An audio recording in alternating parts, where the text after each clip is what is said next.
Well, it's regarded as the biggest cash transfer in history and the largest theft.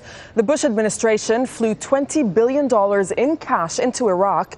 That was in the year following the 2003 invasion. And then at least $6 billion of those disappeared. And now the Iraqi Speaker of Parliament has told Al Jazeera that the real figure could be closer to $18 billion. So where did the money come from? Well, Iraqi oil sales, surplus funds from the UN Oil for Food program, and seized Iraqi assets. Officials were supposed to give out the money to Iraqi ministries and U.S. contractors. Now, the U.S. has audited the money 3 times, but it still hasn't been able to say exactly where it went. So let's find out more on this and bring in Al Jazeera's correspondent. That's Jane Arraf. She's live for us in the Iraqi capital, Baghdad. So, Jane, what we're talking about here is $18 billion, 3 audits, but still no trace of the money. What are you learning about this missing cash?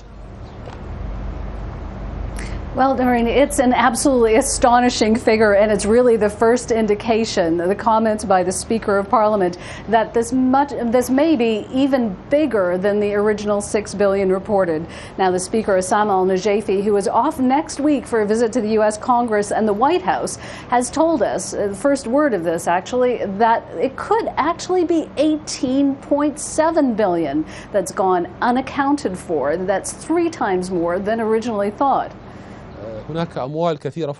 There is a lot of money that went missing during the administration of the Iraqi occupation, money missing from the Iraqi Development Fund.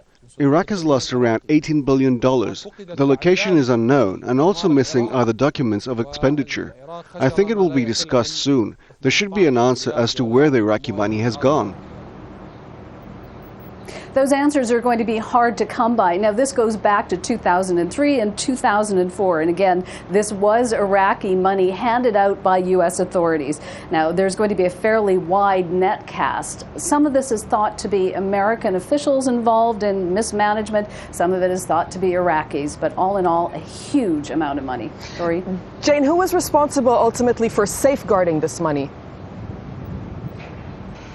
Well, basically, it was up to the Americans. After the invasion, after they toppled Saddam, there was a provisional authority here run by the American government and basically the American military. You have to remember in 2003, this was the time when huge wads of cash came in. We're talking piles and piles of $100 bills, shrink-wrapped, put on wooden pallets, and then sent out across the country, basically, in suitcases by American military officials.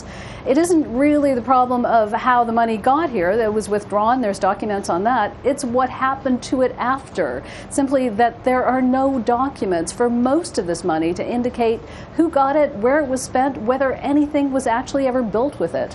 All right, Jane, thank you very much for that update.